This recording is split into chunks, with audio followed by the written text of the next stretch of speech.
So, a very, very good morning, dear students. This is again a fast track recording for salary. Lecture 1 is done. We are on lecture 2.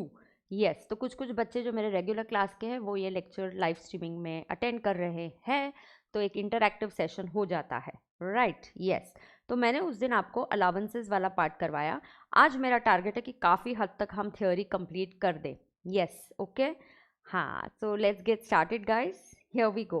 Allowances के बारे में मैंने आपको बताया. एकदम sit straight, spine cord straight. जो भी बच्चे हैं आपका मैंने जैसे आपको बोला कि आपने टाइम टेबल बना के पढ़ाई करनी चाहिए. Make a time table for till the day of exam. हाँ, till the day of the exam तक टाइम टेबल आपका रेडी होना चाहिए. तो एग्ज़ाम को कितने दिन बचे तो आप ये नोट कर लीजिए. आज से एग्ज़ाम तक के जितने दिन हैं वो काउंट कीजिए. -10 डेज रखिएगा. एक बफर या -10 डेज कुछ रिवीजन वगैरह लगता है, कुछ छूट जाता है, बैकलॉग हो जाता है, एक बफर पीरियड होना चाहिए आपके पास. तो जितने दिन एग्जाम के लिए है, number of days left for the exam, I am giving you a formula. Number of days left for the exam -10 days divided by number of subjects, okay. So number of days for the exam, number of days left. good morning guys, चलो जल्दी join कर लीजिए. number of days left -10 days. ये 10 days buffer के लिए रखना बहुत ज़रूरी है. Divided by number of subjects. So you will get an idea कि मोटा मोटी हर सब्जेक्ट के लिए आपके पास कितना टाइम है. Yes, so you will get an idea in a day. So आपको आइडिया आ जाएगा कि आपको पर सब्जेक्ट डेज कितने मिलते हैं. एक आइडिया आना बहुत ज़रूरी है. डेज कितने मिलेंगे पर सब्जेक्ट के डेज मिल जाएंगे, ओके. उसके बाद तीसरा, in a day you should study 2 subjects. हाँ, you could choose 1 theory plus 1 practical. कभी कभी एक आध दिन अगर आपको लगे यार एक सब्जेक्ट में फ्लो अच्छा बैठ गया, कंप्लीट कर दो, तो कर दीजिए. सो इन अ डे आपने 2 सब्जेक्ट चूज करने चाहिए, एक थ्योरी और एक प्रैक्टिकल. हाँ, तो थ्योरी प्लस प्रैक्टिकल आपने करना चाहिए और आपने एक टाइम टेबल बनाना चाहिए. Your time table, your schedule should be have a time table till the exam date.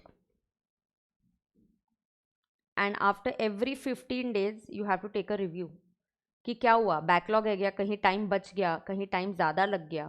Don't get upset. यहाँ हमने 10 से 12 दिन का बफर रखना है, 10 to 12 डेज़ का बफर रखा हुआ है हमने, तो आपको चिंता करने की ज़रूरत नहीं है. मुझे ऐसा लगता है कि पढ़ना कैसे है, क्या टाइम टेबल बनाना है, I take a session on YouTube अगर पॉसिबल हुआ तो I will do that.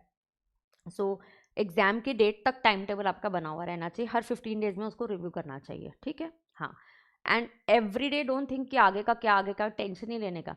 Take 1 day at a time. आज का दिन अच्छा गया, आज का मैंने टाइम टेबल फॉलो किया, 10% बच गया, 20% बच गया, कोई प्रॉब्लम नहीं है, काफ़ी अच्छा गया दिन, ऐसे आपको करना है, ठीक है.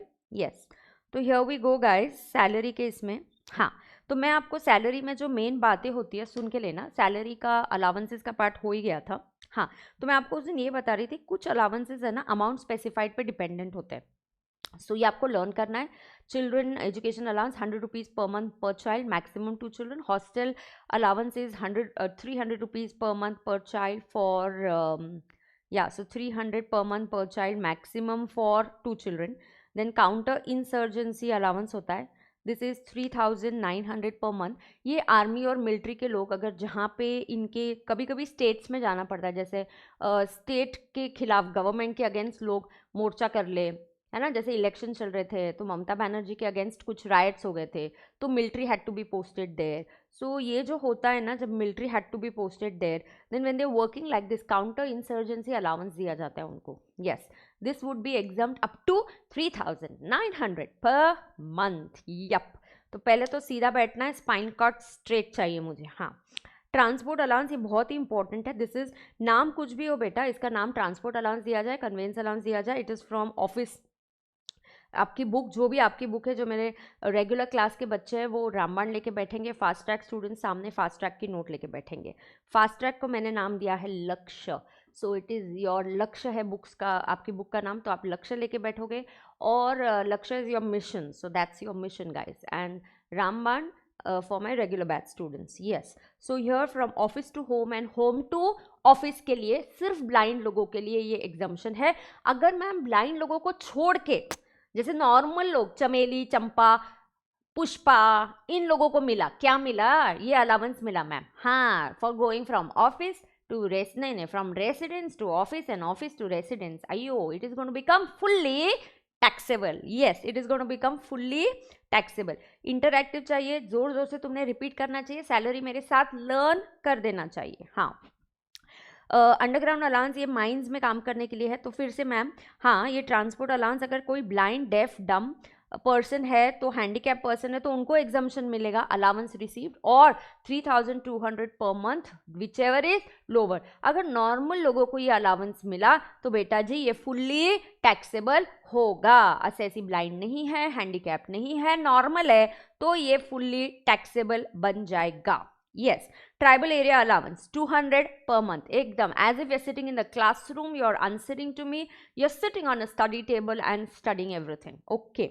आइलैंड अलाउंस ये भी आर्म फोर्सेस को दिया गया है। अगर वो अंडमान निकोबार किसी भी आइलैंड पे पोस्टेड है तो उनको 3250 पर मंथ तक का एग्जम्पशन मिलेगा। 3250 पर मंथ तक का एग्जम्पशन मिलेगा। Oh, it's such a sad news. Lata Mangeshkar passed away. Okay. All right. ठीक है, चलो हम फोकस करते हैं अभी। हाँ, तो यार आर्मी वालों को जितना भी हम दे वो तो कम ही है ना, मतलब देना ही चाहिए। हाँ, जितने एग्जाम्शंस और अलाउंसेस, एग्जाम्शंस आप दो, अच्छा है। नाउ लेट अस अंडरस्टैंड रे बाबा। मैम अभी अलाउंसेस को सम अप करने वाली थी। हाँ, अब मैं आपको बताती हूँ, एक बहुत ही इंपॉर्टेंट बात है, यहाँ पे अलाउंसेस को सम अप करेंगे। तो फास्ट ट्रैक वाले बच्चे जो स्टिकी नोट निकाल के लेंगे। यस, गुड मॉर्निंग गाइस, चलो चलो जल्दी ज्वाइन कर लीजिए, सिट स्ट्रेट, फोकस रखना है आपको। Now what is it, please stay attention, कि जो अलाउंसेस होते हैं, हाँ, अब जो अलाउंसेस आप देखोगे, इन अलाउंसेस को आपने ऐसे याद रखना है कि पहले कोई एचआरए है क्या, अच्छा, दूसरा एचआरए नहीं है तो एंटरटेनमेंट अलाउंस है क्या, ये आपका हिंट है और ये बहुत ही इंपॉर्टेंट हिंट है आपको।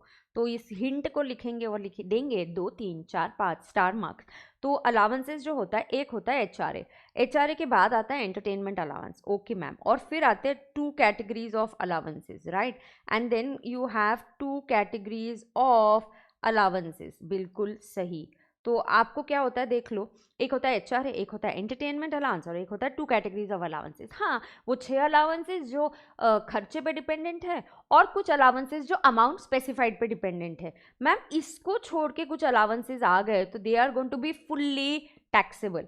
यस, एनी अदर अलाउंस जो आपने नहीं सीखा, एनी अदर अलाउंस जो इस कैटेगरी में नहीं आता बेटा, it is going to become fully taxable, बिल्कुल सही, ये बन जाएगा फुल्ली टैक्सेबल। जैसे कि मेडिकल अलाउंस, चलो, तो क्या मेडिकल अलाउंस एचआरए है? नहीं। क्या ये एंटरटेनमेंट अलाउंस है? ना। क्या ये 2 कैटेगरीज में आता है? ना। तो यार ये 2 कैटेगरीज है ना, बहुत अच्छे से लर्न करके जाना है। आप जितना ये टेबल 2 कैटेगरीज का लर्न करके जाओगे उतना life will become easier for you. Yes, it will become very easier for you. तो आपको याद रखना है कि इस कैटेगरी को छोड़ के जो भी अलाउंसेस आएंगे वो फुल्ली टैक्सेबल होंगे, राइट। तो अब जैसे देखो कि लंच अलाउंस कहीं नहीं दिया यार, लंच देखो, अगर आपको आता है यूनिफॉर्म अलाउंस तो हम बोलेंगे यूनिफॉर्म अलाउंस एचआरए है क्या? नहीं। क्या ये एंटरटेनमेंट अलाउंस है क्या? नहीं। तो यूनिफॉर्म अलाउंस कहाँ आता है? ढूंढने का। अच्छा, यूनिफॉर्म अलाउंस फर्स्ट कैटेगरी में आता है। Oh, so if it comes under the first category then it is dependent on amount of expenditure. तो अलाउंस रिसीव और expenditure whichever is lower वो फॉलो करने का। Okay ma'am. अगला देखो मेडिकल अलाउंस, तो मेडिकल अलाउंस ना तो एचआरए है, ना तो एंटरटेनमेंट अलाउंस है, ना तो मेडिकल अलाउंस, ना तो एचआरए है, ना तो एंटरटेनमेंट अलाउंस है, ना तो 2 कैटेगरीज में आता है। आप कहीं पे भी देखो तो यार ये क्या बन जाएगा, ये फुल्ली टैक्सेबल बन जाएगा। हाँ, इसी तरीके से telephone allowance, city compensatory allowance, dearness allowance, special allowance, over time allowance, यार इतने अलाउंसेस हो सकते हैं, जो कंपनी को देना है वो देंगे। कोविड अलाउंस, उनको जो देना है वो आपको देंगे। यार ये सब कुछ क्या बन जाएगा? टैक्सेबल बन जाएगा। It will become taxable. Yes, this is the biggest thing that you have to understand here. Okay, so यहाँ से हो गए फिर हमारे अलाउंसेस वाले पार्ट कंप्लीट। कुछ लिस्ट दी गई है एग्जम्प्ट अलाउंसेस में, लेकिन यार ये बहुत कम पूछे जाते हैं। Very rarely I have seen these allowances being asked, and mostly ये जो एग्जम्प्ट वाले अलाउंसेस है ये सिर्फ जजेस वगैरह के लिए, मेजरली मैंने जजेस वगैरह के लिए देखा है। हाँ, उसमें से एक ही अलाउंस है जो मैं बोल सकती हूँ थोड़ा सा इंपॉर्टेंट है, वो भी ना जब गवर्नमेंट ऑफ इंडिया, अगर आपको ध्यान में होगा यहाँ दिया है क्या, 1 मिनट, हाँ ये वाला फिफ्थ वाला एट द मोस्ट, मैंने ये फिफ्थ वाला एक दो बार देखा हुआ है। जैसे आपको पता है when government of India is your employer, ये रेसिडेंशियल स्टेटस में भी कॉन्सेप्ट है that when government of India is your employer and जो आपका एम्प्लॉय होता है वो एक इंडियन सिटीजन होता है, ओके तो आपका जो एम्प्लॉय होता है is a Indian citizen, then what happens in this case रे बेटा। हाँ तो गवर्नमेंट ऑफ इंडिया है और जो एम्प्लॉय है वो इंडियन सिटीजन है, तो इनकी जो सैलरी होती है will always accrue in India. हाँ ma'am, the salary will always accrue in India, बिल्कुल सही। लेकिन इसमें एक और बात बोला गया कि ऐसे एम्प्लॉयज़ को अगर कोई भी अलाउंसेस और परक्विजिट्स इंडिया के बाहर दिए गए then they will be exempt from tax. Exactly, so when government of India is the employer and जो एम्प्लॉय है वो एक इंडियन सिटीजन है, then the salary will always accrue in India. Salary will always accrue where? In India. Correct. But it will accrue outside India if the allowances and perquisites are paid outside India. So ये वही बोला जा रहा है कि allowances payable outside India. Allowances or perquisites payable outside India by government of is the employer and employee is the Indian citizen. So fast track students, आप जो भी मैं नोट करती जाती हूँ ना, आप प्लीज़ इसको नोट करा कीजिए, ओके। हाँ तो यहाँ और रेगुलर बैच वाले बच्चे आप क्या करोगे, रामबाण खोलते जाओगे, केवायन करोगे, जितना आप रामबाण टर्न करोगे लिखा हुआ देखोगे, कुछ नहीं लिखा हुआ है तो स्टिकी नोट ले लो, लिखते जाओ। एग्जैक्टली एग्जाम में खराब मार्क्स लेके आए ना तो काट डालूंगी, मैं सही में बोल रही हूँ। पूरा लर्निंग करके मेरा जो कंपाइलर है सॉल्व करके हो जाना चाहिए। 15 दिन का टारगेट है मेरे को, पूरा कंपाइलर आप खत्म करके दो। Yes I want it complete. फिर उसके बाद चार्ट्स और ये और वो फलाना फलाना करते रहो। 15 से 20 दिन में मुझे मेरे टैक्स का कंपाइलर सॉल्व करके चाहिए, गेट दैट वेरी क्लियर। उसके बाद जीएसटी का भी आएगा, तो ऐसा नहीं है, आपको करना ही पड़ेगा यार। हाँ now GOI is the employer and employee is the Indian citizen. Then इनके जो अलाउंसेज एंड परक्विजिट्स है बेटा, कहाँ पेड है इनको जो अलाउंसेज एंड परक्विजिट्स है they are paid outside India, they shall be exempt. ये एक मैंने देखा हुआ है, बाकी तो मैंने इतना नहीं देखा हुआ है। जनरली तो ये जजेस के लिए ही है। हाँ तो ये पॉइंट जनरली हाई कोर्ट जजेस के लिए ही है। Allowances paid to high court जजेस इज एग्जम्प्ट। देन यहाँ यूएनओ को जो अगर आप यूएनओ में काम कर रहे हो और आपको allowances are paid by UNO then it is not taxable, हमने उसको एग्जम्प्ट कर दिया। कॉम्पनसेटरी अलाउंस, पता है ये भी किसको दिया, जजेस को ही दिया। जजेस को भी बहुत सारी फैसिलिटीज़ दी जाती है। It's a very respectable and a dignified job और profession we can say, okay. Yes स्कम्चुअरी अलाउंसेस। प्रणव इसमें क्या कंफ्यूज हो गया, अभी तो एक्सप्लेन कर दिया ना बेटा, अब नहीं है ना कंफ्यूजन, अब नहीं है ना बेटा कंफ्यूजन। स्कम्चुअरी allowances, sumptuary allowances given to high court जजेस। तो ओवरऑल मैम कुछ तो अलाउंसेस और हाई कोर्ट जजेस आ गया ना, जनरली ये एग्जम्प्ट होगा। हाँ ऐसा हम याद कर सकते हैं, मैंने वैसे देखे नहीं है ये अलाउंसेस, जनरली पूछे नहीं गए, ठीक है। तो मैम ये कुछ अलाउंसेस का fully taxable, can this list be only this much, ये कुछ some examples of fully taxable allowances. आपको क्या लग रहा है यहाँ A to M है, ये इतने ही एग्जाम्प्ट टैक्सेबल होंगे? कुछ अलाउंसेस जो टैक्सेबल है उसकी कुछ अलाउंसेस की लिस्ट दी गई है ना। तो इसमें क्या दिया है, entertainment allowance, DA, over time, medical allowance, city compensatory allowance. City compensatory allowance is given to meet the increased cost of living in certain cities. Then interim, servant, project, special, warden, मतलब any other cash allowance, lunch tiffin dinner allowance, इनको जो allowance का नाम देना है वो दे सकते हैं। यार मुझे बताओ क्या ये लिस्ट इतनी होगी या ये इनफाइनाइट हो सकती है? Is the list going to be limited from A to M point और this is going to be a infinite list? नहीं, यहाँ और कुछ भी आ सकता है। आपको क्या लगता है? आज की तारीख में जवाब दे देना। हाँ फास्ट ट्रैक बच्चों को भी कंपाइलर बुक दी गई है, प्लीज़ आप इसको सॉल्व करिए, ये बहुत इंपॉर्टेंट है, ठीक है। Infinite, exactly, very good Vaishnavi. यार this is going to be infinite, म्हणजे काय आहे इनफाइनाइट? मतलब मैम कोई भी अलाउंसेस होगा जो HRA नहीं है, जो एंटरटेनमेंट नहीं है और दो कैटेगरीज में भी फिट नहीं हो रहा, तो मैम सब कुछ क्या होगा, तो मैम सब कुछ टैक्सेबल हो जाएगा, सब कुछ टैक्सेबल हो जाएगा, बिल्कुल सही ना। सी नेमाल तो कंफ्यूजन मत कर ma'am, entertainment allowance is exempt up to 5,000 for government employees. No नेमाल, you are on a wrong number, गलत जवाब है ये। एंटरटेनमेंट अलाउंस का डिडक्शन मिलता है। हाँ, entertainment allowance is fully taxable, it is added in the hands of government and non government. फिर सिर्फ नॉन गवर्नमेंट को तो डिडक्शन नहीं मिलता, सिर्फ गवर्नमेंट को एंटरटेनमेंट का डिडक्शन मिलता है अंडर सेक्शन 16(2). हाँ, yes, correct. So this is infinite है ये लिस्ट, या इनफाइनाइट है लिस्ट तेरा। ये ऐसा बोल रहा है ना, तो मतलब ये इनफाइनाइट की साइन होती है ना, जो हमने मैथ्स या साइंस में सीखी हुई होती है। हाँ, तो बिल्कुल ये लिस्ट इनफाइनाइट होगी। तो ये क्या होगा, अलाउंसेज। हाँ, तो एक स्टूडेंट के डाउट था, मैम एंटरटेनमेंट अलाउंस एग्जम्प्ट है अप टू 5,000। नहीं नहीं, wrong. Entertainment allowance is first added. Sequence को समझो, एंटरटेनमेंट अलाउंस का डिडक्शन मिलता है 16(2) में बेटा, और वो किसको मिलता है, वो सिर्फ और सिर्फ गवर्नमेंट एम्प्लॉयज़ को मिलता है। नीमाल, नीमाल क्वेरी पहले टाइप करता है, सोचता बाद में है। हाँ, थम्स अप दे दे अभी तेरा। या so these are some of the allowances which are going to be taxable. Allowances का नाम इंपॉर्टेंट नहीं होता, what is important is the purpose. Uniform allowance में भी called as a dress allowance, conveyance को ट्रांसपोर्ट, पेट्रोल, जो भी नाम दो आप, ठीक है। हाँ, सिर्फ कन्वेंस में एक याद रखना, अगर ऑफिशियल पर्पस के लिए है, मतलब ऑफिस के काम के लिए, एक जगह से दूसरी जगह के लिए, तो वो एक्सपेंसेस वाली कैटेगरी में आता है। ये ऑफिशियल पर्पजेज के लिए होता है, to perform the office duties, है ना। और ये जो अलाउंसेज होते हैं ना, ट्रांसपोर्ट अलाउंस, यार ये वाला office to home and home to office, ये भी एग्जाम सिर्फ ब्लाइंड और हैंडीकैप लोगों के लिए होगा, समझे क्या। हाँ, चलो अब आगे जाएंगे। अलाउंसेस वाला पार्ट खत्म हो गया मैम। हाँ, अब परक्विजिट्स पे आएंगे। लवली। परक्विजिट्स आपको जनरली पोजीशन की वजह से दिए जाते हैं। परक्विजिट्स के कुछ एग्जाम्पल मैं आपको बताती हूँ, जैसे गाड़ी प्रोवाइड करना, ड्राइवर देना, घर प्रोवाइड करना, या मेरे को सर्वेंट्स की फैसिलिटी देना, कैंटीन में खाना मिलना, कैंटीन का मुझे।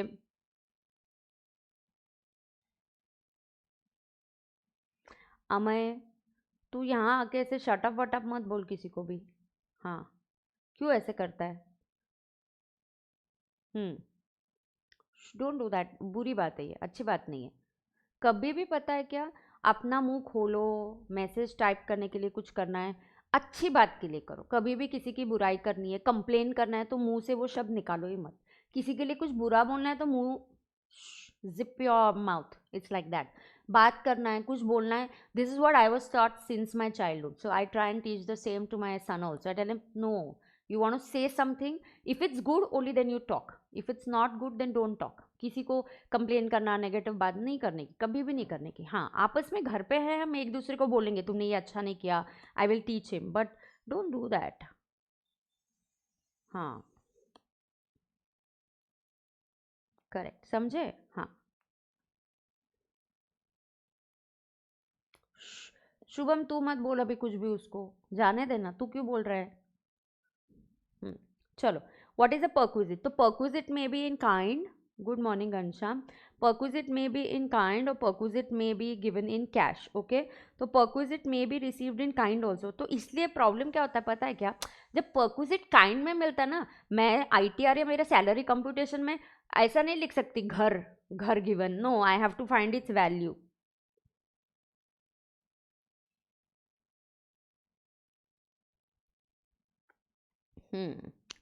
Now listen, perquisite may be received in kind. Now kind में मिला तो आपको उसकी वैल्यू फाइंड आउट करनी पड़ती है। हाँ, तो काइंड में मिला तो अपने को क्या करना पड़ता है, उसकी वैल्यू फाइंड आउट करनी पड़ती है। यप। नाउ परक्विजिट्स की डेफिनेशन ये लर्न करने की जरूरत नहीं, no need to learn, no need to learn, no need to read. अयो, नो नीड टू लर्न, तो ये लर्न करने की ज़रूरत नहीं है, रीड करने की भी ज़रूरत नहीं है, यही हमने सीखा हुआ है आगे। तो पहला परक्विजिट सिखाने से पहले मैं पीएफ पे आती हूँ, ठीक है। प्रोविडेंट फंड का एक कॉन्सेप्ट होता है जो मैं जनरली आपको बताती हूँ, तो वो पहले अभी आपको क्लैरिटी दे देती हूँ परक्विजिट के बारे में। सी, प्रोविडेंट फंड का जो अकाउंट होता है, it is opened in the name of the employee. Provident fund किसका होता है, in name of employee, correct. ये एम्प्लॉय के नाम में खुला हुआ अकाउंट होता है। ये कौन खोलता है, जो पीएफ होता है ना, my company opens this PF for me. हाँ, तो कंपनी जो है मेरे लिए पीएफ खोलेगी, ठीक है। या कमान कमान जल्दी ज्वाइन कर लो आकर्ष, ओके, गुड मॉर्निंग। फिर भी आज अटेंडेंस उस दिन के कंपैरिजन में काफ़ी कम है, मॉर्निंग वाला इफेक्ट है, संडे वाला इफेक्ट है, आई डोंट नो। सुनो, तो पीएफ जो है in the name of the employee होना चाहिए। ओके मैम, इसमें क्या होता है, पीएफ में दो लोग पैसे डालेंगे यहाँ पे, there will be employee contribution, employee country, and there is employer country. Yeah, so there is employee country and there is employer ka country. Yes, so there is employee country and there is a employer का country. Okay ma'am, अब क्या होता है, ये पैसे लेके कौन जाएंगे, दे will B accumulated money. Accumulated तो बाद में होगा, पहले हर साल आपको इंटरेस्ट क्रेडिट किया जाएगा, interest is credited to the PF account. Okay ma'am, and उसके बाद अक्यूमुलेटेड बैलेंस कौन लेके जाता है, अक्यूमुलेटेड बैलेंस कौन लेके जाता है, आज ग्रुप 2 की क्लासेस है क्या, कौन लेके जाता है, employee gets it, employee gets it. तो इसमें क्या होता है, गुड मॉर्निंग, या तो ये अक्यूमुलेटेड बैलेंस एम्प्लॉई लेके जाता है। एम्प्लॉई खुद का कंट्रीब्यूशन खुद के अकाउंट में डालता है, तो employee own money he puts into his own PF account, yes ना। हाँ, तो यहाँ क्या होता है, employee contri puts it in the PF का अकाउंट उसी का है, तो ये उसका जो own contri, it's like his savings, like his investments, तो इस पे एटीसी मिल सकता है, तो इसको एटीसी के एंगल से सोचना है, मेरे पैसे मेरे अकाउंट में जा रहे हैं, so it's like I am saving the money, investing the money, and some investments are eligible for eighty C and some investments are eligible for eighty C. Okay ma'am, employer's contri क्या होता है, अभी एम्प्लॉयर का कॉन्ट्री होता है, एम्प्लॉयर का कॉन्ट्री जो होता है मैम, वो एम्प्लॉयर के पैसे मेरे अकाउंट में जा रहे हैं, और हाइट देखो मैं लेके जा रहा हूँ, मैं एम्प्लॉय हूँ and I am going to take it away, so employer's contri is a benefit, and बेटा perquisite is nothing but a benefit, तो इसको परक्विजिट वाले एंगल से सोचना पड़ता है। हाँ, एम्प्लॉयर उसके पैसे मेरे अकाउंट में डालता है, तो it is a benefit, it is a perquisite, बिल्कुल सही। ओके मैम, तो ये जो होता है ये परक्विजिट होता है, इसको परक्विजिट के एंगल से सोचना है। इंटरेस्ट क्रेडिटेड को भी एक परक्विजिट के एंगल में सोचना है, तो यहाँ 4 पॉइंट्स है। एक होता है एम्प्लॉय का कॉन्ट्री, क्या उसको एटीसी मिलेगा या नहीं मिलेगा, ये पीएफ के टाइप ऑफ पीएफ पे डिपेंड करता है। दूसरा होता है बेनिफिट ऑफ परक्विजिट, तीसरा होता है इंटरेस्ट क्रेडिटेड, ये भी एक परक्विजिट माना जाता है। सी अगर पीकेडी चाहती है कि मैं अपना आरपीएफ अकाउंट खोलूँ, statutory provident fund, I can do it, I can open a PPF, general provident fund, but ये जो पीएफ अकाउंट ये वाला जो खुला होता है ना, ये मेरे लिए मेरा एम्प्लॉयर ही खोल सकता है, तो interest is also kind of benefit which I am getting because of my job, because of my employer, and therefore interest को भी परक्विजिट वाले एंगल से ही देखा जाता है। ओके मैम, फोर्थ पॉइंट होता है अक्यूमुलेटेड बैलेंस। जी हाँ, तो ये जो अक्यूमुलेटेड बैलेंस है, एम्प्लॉई गेट्स इट, तो ये जो अक्यूमुलेटेड बैलेंस है एंड में जब वो रिटायर होगा या वो कंपनी स्विच करेगा या उसकी डेथ होगी या उसका रिटायरमेंट होगा, वो अक्यूमुलेटेड बैलेंस अपने घर लेके जाएगा, तो उसी के पैसे वो लेके जाएगा, बिल्कुल सही। अब हमें टैक्स ट्रीटमेंट इन चारों की सीखनी है। 1 एम्प्लॉय कॉन्ट्री, दूसरा employer contri, interest credited and accumulated balance का, इन चारों का टैक्स ट्रीटमेंट सीखना है। To know the tax treatment first you should know the different types of provident fund. To know the tax treatment you should know different types of provident fund। पहला होता है ma'am recognise PF. ये recognise PF होता है जो commissioner of income tax recognise करता है, मतलब आप उसके इनकम टैक्स में लेट डाउन कुछ कंडीशंस है वो सेटिस्फाई करते हो, तो कमिश्नर बोलेगा यार तुम्हारा फंड रिकॉग्नाइज है।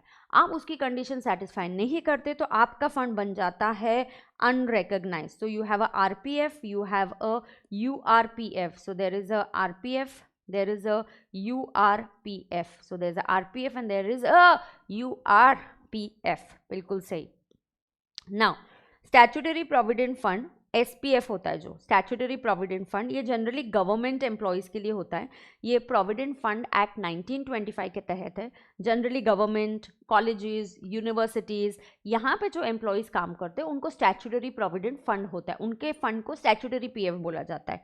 So generally universities, colleges, government, इनको एसपीएफ मिलता है। Okay ma'am, public provident fund, ये it has nothing to do with employee and employer, general public open to the public provident fund, anybody can go and open it. तो यहाँ मुझे employer की ज़रूरत नहीं पड़ती है। ऊपर वाला ये जो अकाउंट ओपन किया जाता है ये मेरे नाम पे किया जाता है, बट मेरी कंपनी ओपन करती है। ओके मैम, पीपीएफ में, पीपीएफ एक्ट के हिसाब से minimum I am suppose to put in 500 rupees in a year and maximum I can put 1,50,000 as per PPF rules. यार अभी का जो बजट आया ना, सबसे बड़ा क्रिटिसिज्म था एटीसी। एटीसी की लिमिट 1.5 लाख है, और मैं ना पता नहीं, मेरे को तो लग रहा है 10 या 20 सालों से मैं 10-15 साल तो हो ही गए मैं 1.5 लाख की लिमिट पढ़ा रही हूँ। एंड आज के ज़माने में इन्वेस्टमेंट्स लोगों के बढ़ गए, खर्चे बढ़ गए, तो वो हिसाब से ये एटीसी की लिमिट तो बढ़ा के देनी चाहिए थी निर्मला जी ने, बट नहीं बढ़ा के दी। ये मैं बात कर रही हूँ फाइनेंस एक्ट 22 में कुछ मिडिल क्लास लोगों को, टैक्स पेयर को कुछ नहीं दिया सिवाय एक थैंक यू के। So there was only a thank you for the tax payers, fine, no problem, but we also would have been happy if you would have given us some reward as a tax payer. तो थोड़ा कहीं ATC की तो limit बढ़ा देते, 1.5 लाख से 2 लाख कर देते। हाँ, बहुत सालों से 10-12 साल तो हो गए मैं 1.5 लाख की लिमिट पढ़ा रही हूँ एटीसी की। हाँ, सबसे इंपॉर्टेंट यहाँ लिखना, ये इसको स्टार मार्क है, interest on PPF is exempt from tax. जो पीपीएफ पे मिलता है इंटरेस्ट है ना, it is exempt from tax. Okay ma'am, अब ये देखो टैक्सेबिलिटी। हाँ, यहाँ पे एक अमेंडमेंट भी है जो हम सीखेंगे, एक सेकेंड ना।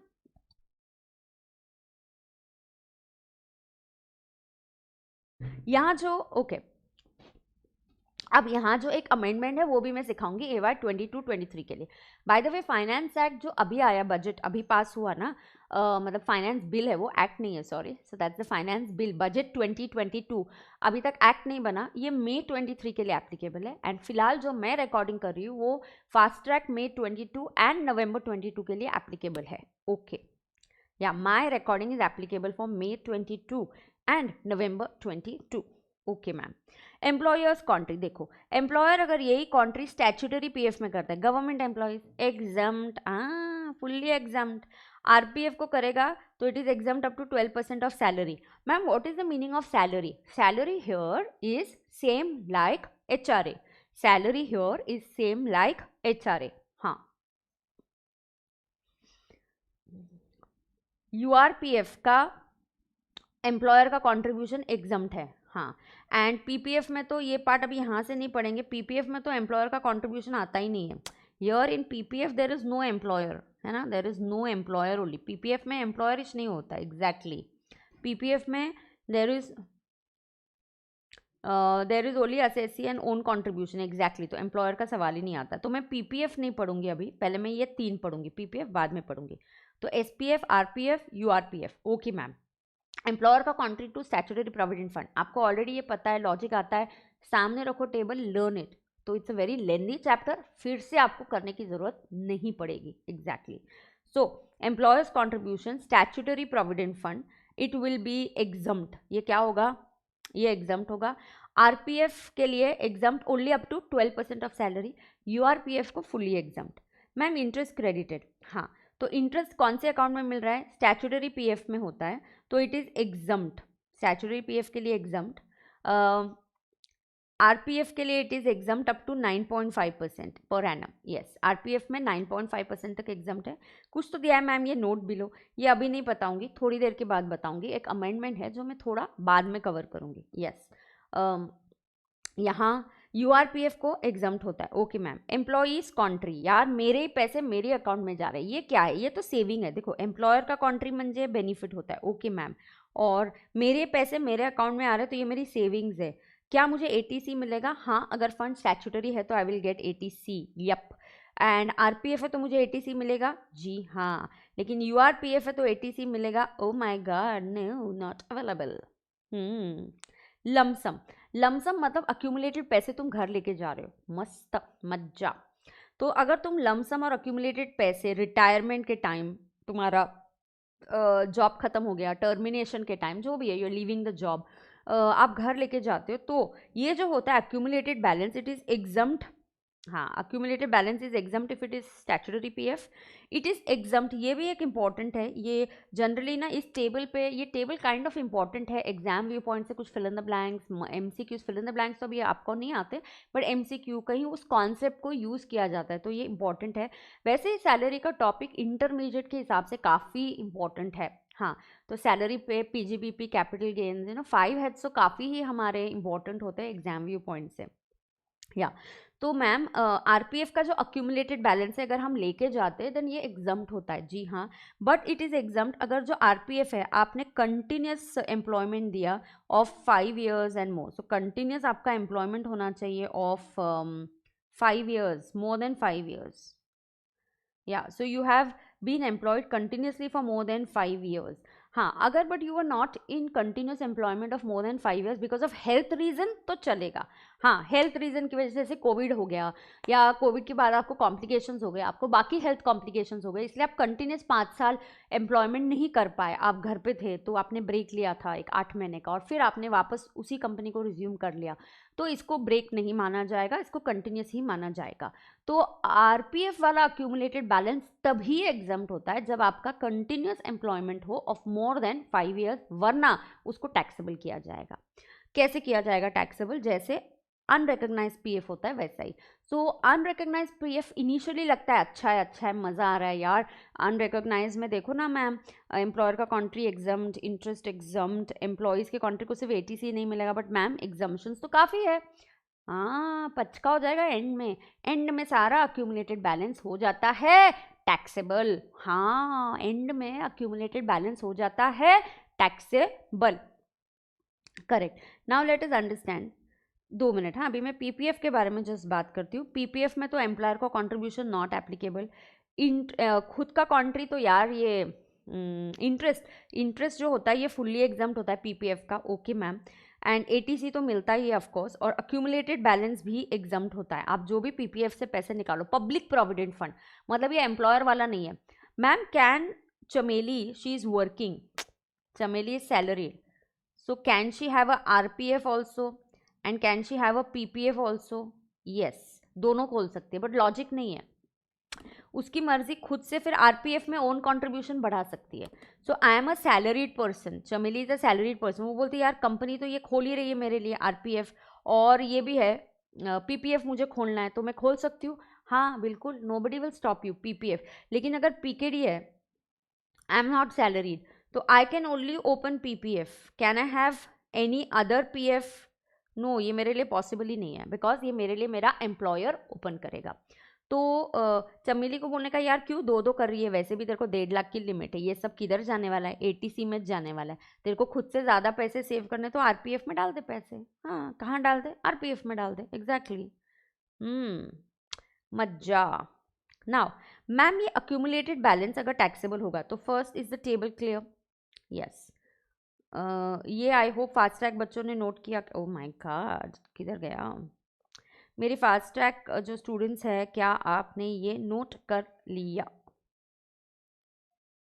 एक मिनट दिखाती हूँ क्या नोट कर लिया, और you can take a picture and then note it down, understanding the concept के वहाँ पे। I just wait. तो अगर आपको पिक्चर लेना है तो आप पिक्चर ले लीजिए, मैं आगे कंटिन्यू करती हूँ।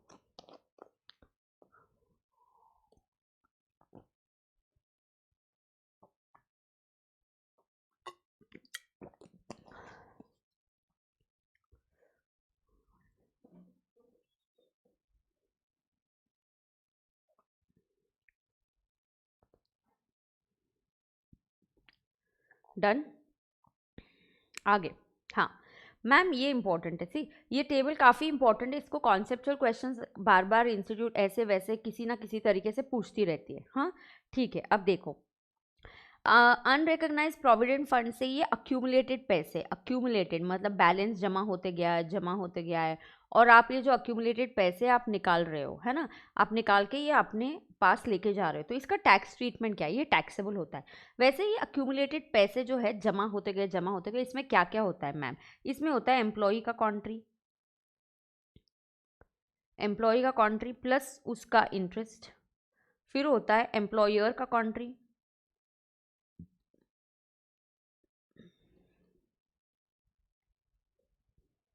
देयर इज एम्प्लॉयर कॉन्ट्री प्लस उसका इंटरेस्ट होता है, करेक्ट? या सो इंटरेस्ट ना, सी इसमें 4 कंपोनेंट्स होते हैं। हाँ मैम, तो क्या होता है यार, देखो मेरे खुद के पैसे, मेरा ही इनकम है तो मैं वही लेके जा रही हूँ, सो दिस इज नॉट इनकम, तो ये इनकम ही नहीं है। मेरे पैसे मेरे अकाउंट में सेव करें, मैंने अकाउंट क्लोज कर दिया, मैं लेके जा रही हूँ, ये इनकम नहीं है, this is my money, it's just a saving. The interest on my country will go taxable under ios. It will be taxed under ios. It will be taxed under ios. बिल्कुल सही. फिर आता है ma'am employer का country. यार ये benefit किसकी वजह से मिला, और ये तो ये जाता है सैलरी में. यस, सो ये एक इंपॉर्टेंट कॉन्सेप्ट होता है अक्यूमुलेटेड बैलेंस के बारे में. ठीक है, रिकॉल कर पा रहे हो आप लोग? मेरे रेगुलर क्लास के बच्चे रिकॉल कर पा रहे हो? लाइव स्ट्रीमिंग वाले जो अभी देख रहे हैं, are you able to recall this बेटा? यस. ये वाला एक पार्ट को ही टाइम लगता है, फिर आगे तो परक्विजिट्स काफ़ी ईजी और मैनेजेबल है. Employees contribution, see what is happening. Getting back own money invested is not a income. हाँ, तो वो नोट करने की जरूरत नहीं, यहाँ दिया हुआ है. एम्प्लॉयर का contri is taxable under the head salary because there is a relationship of employee and employer. Interest on employer's contri. मुझे किसी ने आज जवाब नहीं दिया, आज ग्रुप 2 की क्लास है या ग्रुप 2 की क्लास नहीं है? यस, तुम रिकॉल कर पा रहे हो, लवली, बहुत अच्छी बात है. फिर मुझे कोई जवाब देगा कि ग्रुप यस यस यस या नो मत बोलो, ग्रुप 2 की क्लास है या नहीं है आज?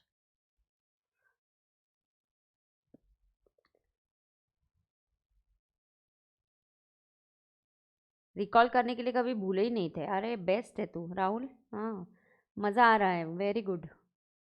याद आ रहा है सब, वेरी गुड, शाबाश, अच्छी बात है, वेरी गुड. नाउ यहाँ पे बेटा सैलरी की मीनिंग जो होती है ना, 12% ऑफ सैलरी वगैरह जो निकालते हैं, यहाँ पे सैलरी की meaning is same like HRA. Salary की meaning is same like HRA के जैसा ही है. या तो सैलरी की मीनिंग कैसी होती है? This is same like HRA. अच्छा, टेस्ट है, टेस्ट है, ठीक है, ठीक है, चलो.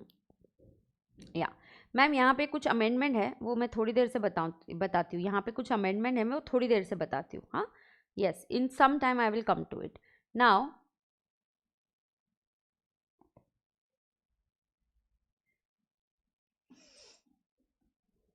क्यों नवंबर ग्रुप 2 वाले कैसे टैक्स याद रखे? क्यों बोथ ग्रुप या सिंगल ग्रुप? टैक्स याद रखने का एक ही फंडा है, रिवाइज करो, टाइम टेबल बनाओ और रिवाइज करो, वैसा ही है.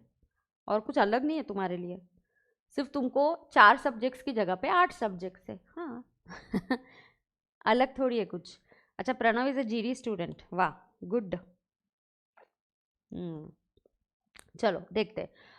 Mr. A retires from service on 31st March 2021 after 25 years of service. Following are the particulars of his income or investments for previous year 21-22. Basic pay 16,000 per month into 9, 1,44,000. Dearness, okay, dearness allowance आपको मिल रहा है 50% forms a part of retirement benefit 72,000. Lump sum payment received from unrecognized PF 6 lakhs. Deposits in PPF 40,000. अच्छा, out of the amount received from the unrecognised PF, तो आपको unrecognised PF से lump sum payment 6 lakh मिले. 6 लाख का breakup नहीं हो रहा था ना यहाँ, ऐसे मुझे लग रहा है. ये 6 हो रहा है क्या? Just check, is this 6? 3 नहीं हो रहा है ना? मैंने क्लास में अमेंडमेंट करवाया क्या? क्या करवाया था यहाँ पे क्लास में? Out of the amount receive unrecognised PF is 220, 50 employees contri 250 and interest in employees share 580. तो मैंने कहाँ बढ़ाया था?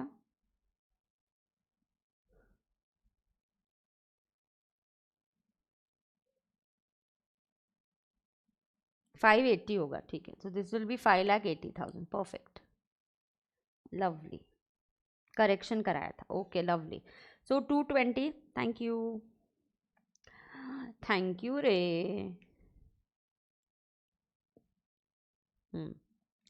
2,20,000 जो है, हाँ, तो यहाँ प्लीज़ करेक्शन कर दीजिए कि ये 5,80,000 है. ठीक है ना. Employers share in the payment receive from URPF.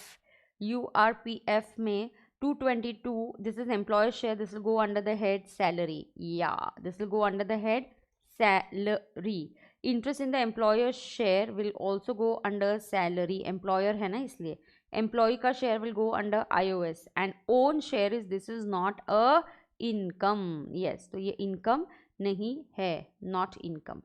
Yeah, so there's one correction in this question. 5,80,000 आपको क्या करना था? इधर 580.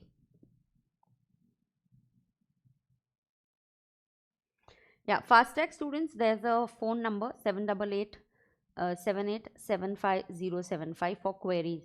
You can WhatsApp your queries. Yeah, you can WhatsApp your queries on this number.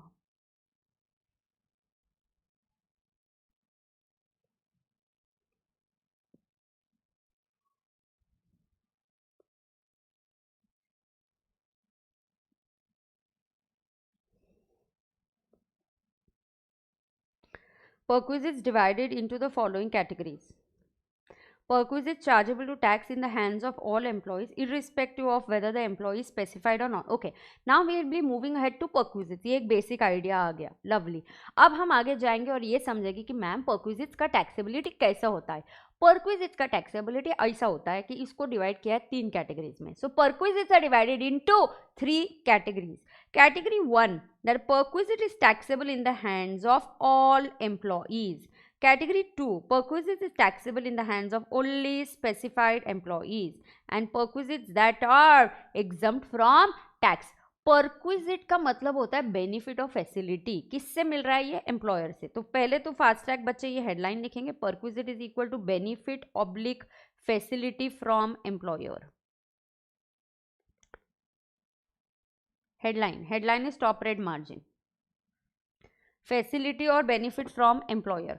फिर दूसरा आपको ये समझना है कि यार ये कुछ परक्विजिट्स बेनिफिट मिल रहा है, but some benefits are taxable, some benefits are exempt. कुछ बेनिफिट्स टैक्सेबल होते हैं, कुछ बेनिफिट्स एग्जम्प्ट होते हैं. बिल्कुल सही.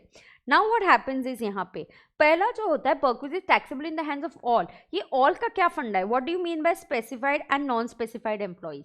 हाँ, स्पेसिफाइड और नॉन स्पेसिफाइड. तो कुछ पहली जो कैटेगरी है इट्स अ परक्विजिट, उसमें 16 है, 16 परक्विजिट्स है. पहली जो कैटेगरी है उसमें जो है perquisites are taxable whether you are a specified employee और you are a non specified employee. बिल्कुल सही. जो दूसरी कैटेगरी है उसमें perquisites will be taxable only in the hands of specified employee. Yes, बिल्कुल सही. perquisites taxable in the hands of both.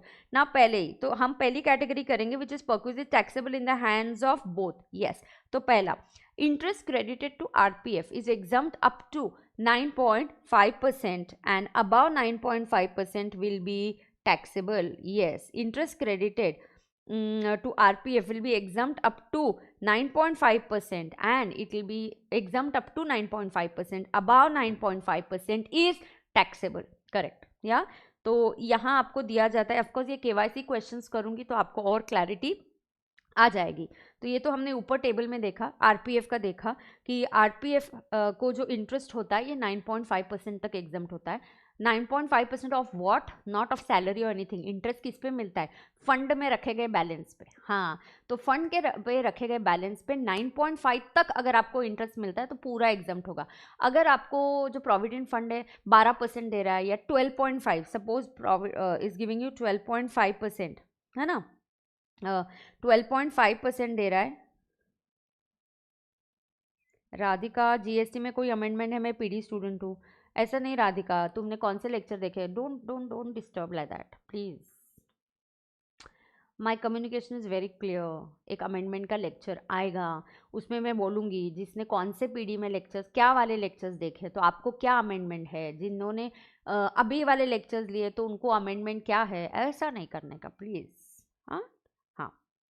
Now of course ma'am specified और नॉन स्पेसिफाइड बता दीजिए. हाँ, तुरंत बताती हूँ. स्पेसिफाइड एम्प्लॉय कौन होता है पहले वो बताती हूँ, फिर फटाफट लिस्ट पढ़ती हूँ. Specified employee is an employee जिसका monetary salary exceeds 50,000 per annum. आइयो, 50,000 पर एनम, दैट्स इट. या 50,000 को 12 से डिवाइड करो तो वो लगभग 4,800 के आसपास आ रहा है. यार 4,800 पर महीने का जिसका सैलरी है उसके ऊपर है वो स्पेसिफाइड बन गया.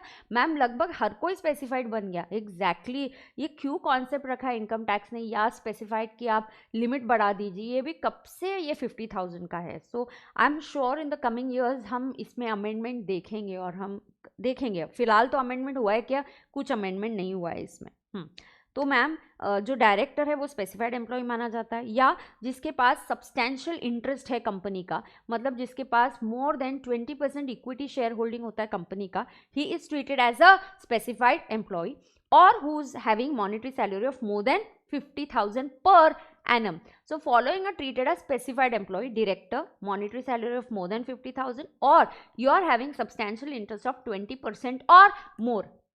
हाँ मैम क्यों कॉन्सेप्ट दिया स्पेसिफाइड का? यार कुछ 6-7 परक्विजिट्स है जो सिर्फ स्पेसिफाइड एम्प्लॉयज के हैंड्स में टैक्सेबल होते हैं. हाँ, तो परक्विजिट्स के 3 कैटेगरीज होते हैं. Perquisites taxable in the hands of all employees, then second is perquisites taxable in the hands of only specified employees, and third is perquisites totally exempt from tax. बिल्कुल सही.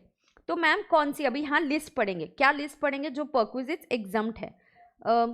Student just 2 minutes. हाँ, I'll just need 5 minutes. I'll exactly come back in 5 minutes. So just give me a 5 minutes break. Till then, just read this list of perquisites and I'll be back. Okay?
चलो रे, I am here.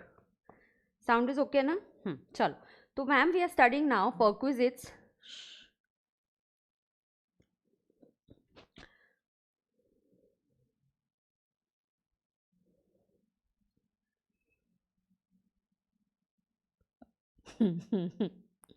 चलो now pay attention. हाँ, so ma'am we are perquisites की 3 categories है. मैं पहली category कर रही हूँ. पहली कैटेगरी मतलब तुम स्पेसिफाइड एम्प्लॉय हो या नॉन स्पेसिफाइड एम्प्लॉय हो, उससे कोई फ़र्क नहीं पड़ता. और यार अगर उससे कोई फ़र्क नहीं पड़ता, तुम्हारे हैंड्स में ये परक्विजिट टैक्सेबल किए जाएंगे. पहला, इंटरेस्ट क्रेडिटेड टू आरपीएफ. मैंने बीच में रेगुलर क्लास बच्चों को त्रिशूल बुक नोटबुक लिखवाई थी, जहाँ पे उनको बोला था ये लिस्ट आपको कंप्लीट करनी है. यप, क्या हो रहा है मैम? पानी पी लो. हाँ, मैं भागती हुई गई. No, I am good. Okay, no problem. Let's continue. So first, interest credit RPF is exempt up to 9.5. तो यस, ये जो लिस्ट होती है ना, तो आपने ये रिकैप करते रहना है. जैसे अभी कोई पूछ रहा है मैम ग्रुप 2 के बच्चे कैसे करेंगे, ये करेंगे कि मैम बैठ के अगर ग्रुप 2 की क्लासेस चल रहे फिर भी आप टैक्स नहीं छूटना है आपको, तो आपको 10-10 मिनट कुछ ना कुछ टैक्स के बारे में रिकैप करना है. जैसे sit down and make a list of perquisites that are taxable in the hands of all. हाँ, सिर्फ हेडिंग्स दे दो, पूरा ब्रेन है ना, subconscious mind, human brain is beautiful, वो खुद वो डॉट्स ज्वाइन कर लेगा। आपको सिर्फ उसको एक एक बार याद दिलाना है कि हाँ ये 16 ये हेड्स ऑफ उसकी हेडिंग्स है एग्जैक्टली। तो ऐसे आप भले ग्रुप 1 दो या ग्रुप 2 दो, ग्रुप 2 में आपको टाइम कम मिलेगा तो आपको ये 10 मिनट्स वाली जो है ना, अगर आपकी ग्रुप 2 की क्लासेस चल रही है तो आप ये 10 मिनट्स वाली टेक्निक यूज करो। Right, now let us understand perquis is taxable in the hands of both specified and non-specified employee। पहला, interest credited to RPF is exempt up to 9.5%। तो मैम मैं ये बता रही थी, suppose example your RPF gives you interest of 12.5। Ma'am ये 9.5 12.5 salary का है क्या? काट डालूंगी। इंटरेस्ट किस पे दिया जाता है? बैंक में जो बैलेंस होता है वो, तो PF में जो बैलेंस है उस पर इंटरेस्ट मिलेगा ना ऑब्वियसली। हाँ, तो 12.5 अगर मिला तो कितना एक्स्ट्रा मिला? 9.5 से 12.5 minus 9.5, how much extra did you get? या you got 3% extra, then that 3% will become taxable. अयो फिर 3% टैक्सेबल हो जाएगा मैम, बिल्कुल 3% टैक्सेबल हो जाएगा। क्यों टैक्सेबल हो जाएगा यार? क्योंकि 9.5 एग्जम्प्ट है, 3% टैक्सेबल हो जाएगा। Okay ma'am, employer's contribution to recognized provident fund is exempt up to 12% of salary। Employer के पैसे मेरे अकाउंट में आ रहे हैं, मेरा फायदा है, मेरा परक्विजिट है, टैक्स भी दे दो। हाँ, कितना? अप टू 12% माफ कर लो। चलो तुम भी क्या याद रखोगे, 12% ऑफ सैलरी तक एग्जाम परक्विजिट। अच्छा, lag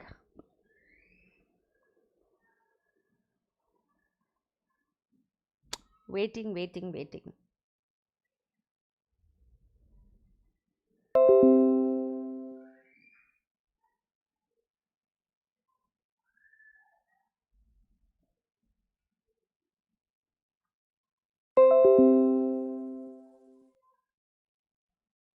check now.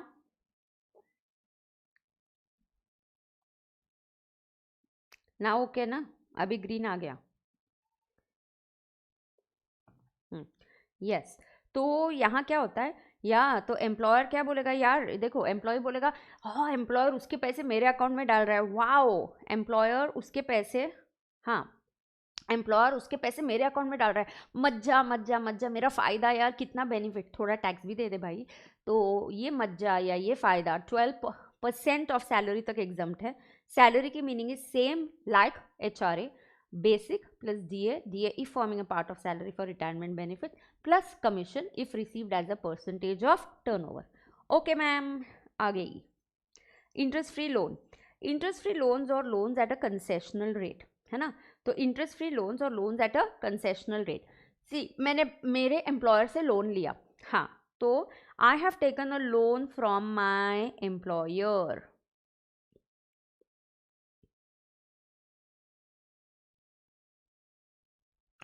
Yup, I have taken a loan from my employer. तो मैंने अगर एम्प्लॉयर से लोन लिया और एम्प्लॉयर बोलता है यार तेरे को इंटरेस्ट, चल तू मेरा एम्प्लॉई है तो इंटरेस्ट तू दे दे यार एट द रेट ऑफ 4%। यार 4% पे लोन मिलता है क्या आजकल? नहीं ना मैम, फ़ायदा ही फ़ायदा, टैक्स पे करो इस फायदे पे। एग्जैक्टली, परक्विजिट इज अ फायदा, बेनिफिट, या perquisite is a benefit, perquisite is a facility given to you by the employer. तो मैम इस फायदे को मेजर कैसे करेंगे? हर एक के लिए हर बैंक का अलग होता है, तो इसलिए डिसाइड किया जाता है यार, हर बैंक के रेट ऑफ इंटरेस्ट अलग होते हैं और रेट ऑफ इंटरेस्ट साल भर में भी सेम नहीं रहते, चेंज होते रहता है ना RBI की क्रेडिट पॉलिसी के हिसाब से। हाँ मैम, तो इसलिए हम क्या करते हैं, वी कंपेयर दिस, मतलब फ़ायदा है या नहीं ये मेजर करने के लिए I will compare this with SBI lending rate. हाँ, so will compare it with SBI lending rate and that too I will check the SBI lending rate as on 1 April 2021, first day of the PY। आपके लिए PY 21-22 है, तो आपको first day of the PY का SBI lending rate से compare करना पड़ेगा। Ma'am ये हमें कैसे पता चलेगा? बेस्ट है, क्वेश्चन पेपर में दिया जाएगा, ऑब्वियसली दिया जाएगा।